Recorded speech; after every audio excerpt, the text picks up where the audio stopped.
I think it's fair to say that in the last couple years, a lot has changed for us culturally. Some of it has been great, like for gay and lesbian and bi people who were historically rejected and excluded from mainstream conversations, but have now been properly embraced. And culturally, we are sorting through issues on how to accept and help trans people as well. But the rise in a different group of people has been particularly confusing, leading people everywhere to update their LinkedIn profiles and Instagram bios with their preferred pronouns. I'm talking, of course, about the non-binary. That is to say, people who don't identify as either gender, but rather something in between and prefer to go by they, them pronouns.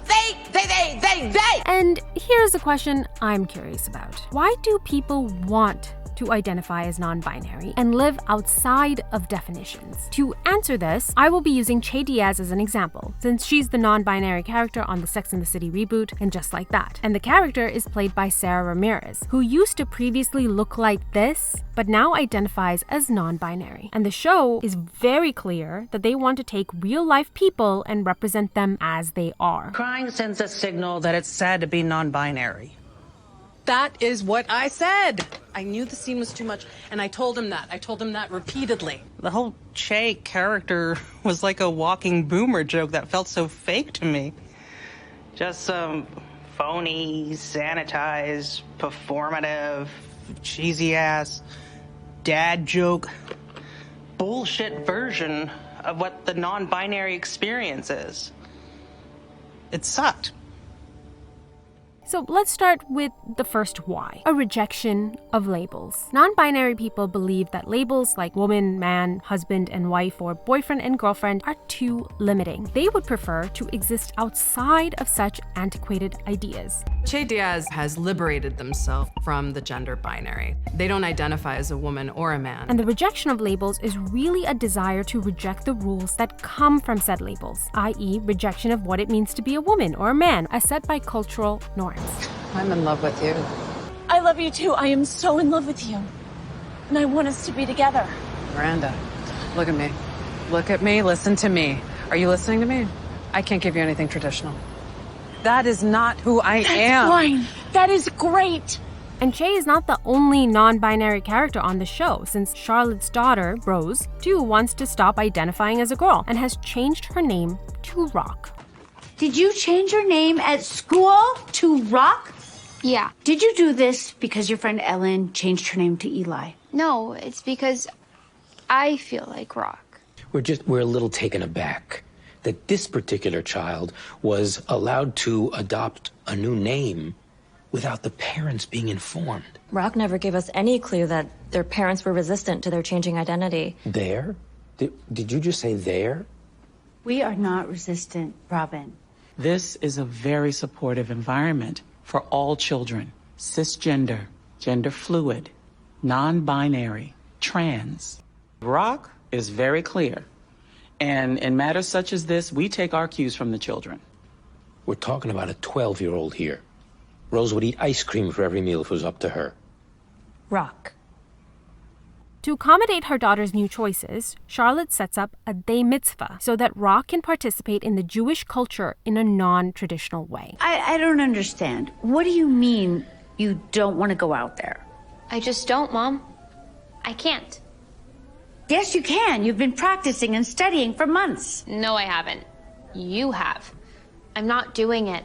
I don't believe in it. I don't want to be labeled as anything. Not as a girl or boy, non-binary, a Jew, Christian, Muslim, or even a New Yorker. What? But so wait, you're just nothing now? You're nothing? I'm only 13.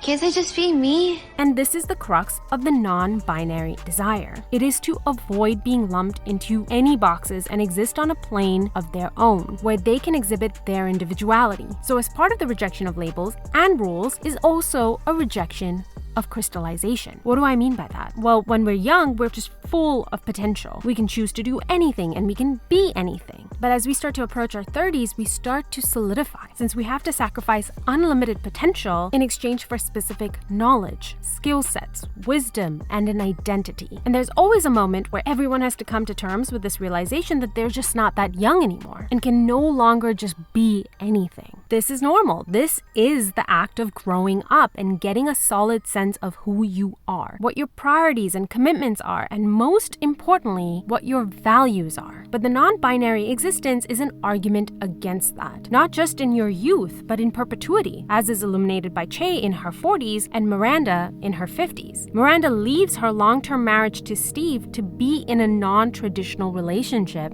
with Che. Queerness is integral to telling stories, especially for folks in their 40s and their 50s, because a lot of times we position the conversation around sexuality as sort of a settled topic, and it's not. Don't hold yourself back. I think it's important that people keep in mind that we are still rediscovering ourselves, and queerness makes space for that. But is it a good thing to be in this place of ambiguity? What's interesting is that the show unintentionally displays the negative side of this ambiguity. What is happening right now? I have no idea. I really don't. I mean, I don't know why I did this. If you were a guy that I had just started seeing, I would never show up at your doorstep with cookies unannounced. Okay, this isn't going to work. What do you mean this isn't going to work? No, this has to work. Please, just let me finish my thought. This isn't going to work if you lock us into those limiting relationship tropes. You know, guys do this and girlfriends do that. This isn't cosplay. I'm not a guy. You're not my girlfriend, and we're not dating. We're not? What are we doing? Without labels, people lose out on a much-needed playbook of how to behave and get some sense of security. But the non-binary argument is that this desire for a playbook and security is a result of brainwashing from society intent upon pushing a way of being that is ultimately oppressive and results in the individual feeling deeply unhappy. So people often ask me, why do you continue to dress as you do, to live as incandescently as you do, knowing that you'd experience violence? To which I respond, why do you continue to lie to yourself, knowing that you'll experience depression? Why do you continue to sacrifice your authenticity, knowing that you're never going to experience happiness? Why do you stay in relationships that aren't serving you? It's because you're afraid, and your fear is holding you back from actually being alive. And you hate me because I template what it means to be alive. You hate me because I show you that you didn't have to clip your own wings, that you didn't have to live an abbreviated version of your joy, that you didn't have to wait for Pride, that it could be Pride 24/7, that you didn't have to dress up for the event or the red carpet, that every motherfucking street could be your red carpet. And this is the overarching desire of the non-binary community, and in some ways, trans and queer communities as well, to throw off the limitations of society. And they are right to challenge these ideas because the rules of any society or culture should never be so rigid that it starts to stifle and oppress the individual, which has been the case for members of the LGBTQ+ community in the past. They have felt rejected and pushed aside into margins of society for their desire to live differently. But we should not trade one extreme for another. We should not trade cultural tyranny for anarchy. As always, the optimal solution is in the middle because social norms absolutely serve a crucial purpose for individuals. They give us a rubric, a general guideline on what actions and behaviors we can take ourselves or expect from others. That's why we need definitions like what it means to be a daughter, a son, a husband, a wife, a girlfriend, a parent, so that we can fulfill our commitments, feel secure and loved, and build strong bonds and relationships. And these constraints are crucial for people so they can start to understand the difference between right and wrong. Let me give you an example. We culturally teach children that cheating in relationships is wrong, and a betrayal of not just your significant other, but your entire family. This is a constraint that is absolutely necessary, that ultimately helps ensure that people will build strong relationships on trust, honesty, and consideration. And that's not to say that cultural norms are always correct and shouldn't be challenged or changed. A good example is how over the last several decades, we have culturally updated the role of wife from being the sole keeper of the house, kitchen, and the kids to it being a shared responsibility with the husband. But in order to change change the current cultural norms, it's first important to learn them, to participate in the culture and understand their significance before we can determine how they should be changed or broken completely to adapt to new times. Like the quote goes, learn the rules so you know how to break them properly. Because it's when we blow up all the labels and take away all the rules that we feel the most anxious and insecure, since we don't even have a starting point of what to do next or even what to expect. Miranda doesn't know what her relationship with Che is, so she doesn't know how to behave in it in a way that will deepen their bond. And Che's recommendation of just going with the flow is not sufficient nor helpful, which is why they eventually fall apart, because there is only so much ambiguity we can handle as human beings, especially when it comes to relationships. And Che herself is a victim of her non-binary status. Well into her 40s, she's living with no limits, smoking pot, partying it up, and generally just doing whatever she wants. But in all this chaos, she is lost and listless. You'll make an even better show. Yeah, it doesn't work that way. You mean it didn't before now? But you're you. I'll be your cheerleader. Oh, Miranda, Woohoo! stop. Let's go. Stop. Let's go. Miranda, stop. Let's go. Stop. I don't need a cheerleader. This isn't a game. This is my life. This is my career. This is my identity.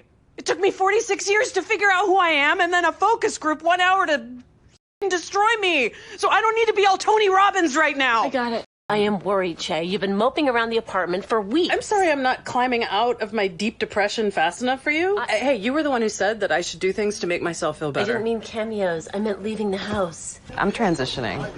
Yeah, emotionally. Yeah, the old me's f***ed, and the new me's not here yet.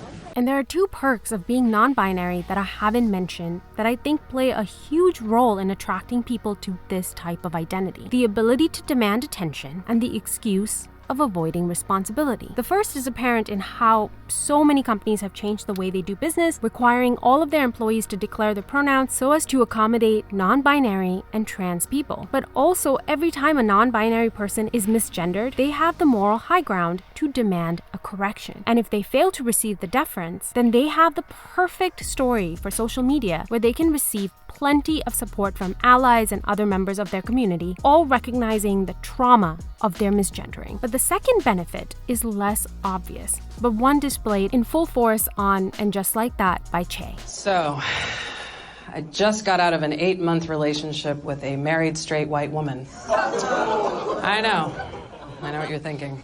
8 months? Wouldn't it have been quicker and less painful to just slam my dick in a car door? The good news, she was very sexually adventurous. Yeah, she brought 4 people into our bed. Yeah. Me, her husband, and her son. We were both kind of in the same place. Yeah. She was confused about everything. And I was confused about why I was f***ing her. I have to go. Sorry. Same place. Sorry. It's the same place. Ish. Not funny. What kind of a person gets up on stage and makes jokes like that about what happened between us? A stand-up. That's what I do. I get on stage and I make jokes about the bad things that happen in my life. I'm a bad thing that happened in your life? God, it's all bad, Miranda. That's the fucking point of comedy. I never thought of you as a bad thing that happened in my life. Until now. Now I do. Che. Hey. You okay? Guess who that was? Yeah. I figured. Why am I always having to remind people who I am? I'm so tired of having to explain myself to people for years. Or go on stage and perform some version of myself that they'll find acceptable. I'm so fucking over it. Sorry. No, you know what? I'm not sorry. Good. Don't be. Own it all of your feelings. There's nothing hotter than a strong NB person. The non-binary existence is presented as this novel willingness to constantly discover themselves at their own pace and blissfully accept all the unknowns that come with that. But whenever there is a challenge from another person about their selfishness, cruelty, or immaturity, they can use their being lost in the unknown as a shield. Because after all, they're just trying to figure their stuff out. And isn't that a good thing? Like, oh, he, she, they, them, oh, please tell me which box to check! But you know what I say? I say better to be confused than to be sure. Because, right? Because when you're sure, then nothing can change. And we all have something we need to change. I mean, some of us have something we really need to change. And so change. Do it. Change it. Change that shit up. You're not happy with who you are, step out of that box and change it. Change your address. Change your job. Change your mind. Change your gender. So I just want to say to all those people out there who are so fucking sure, all those people who make TV and who write for newspapers and magazines and who run news shows, and everyone who wants us to be alone and sad, I just want to say, suck my dick. And in this way, being non-binary serves as a mechanism to avoid taking responsibility, avoid consequences, and most importantly, avoid growing up.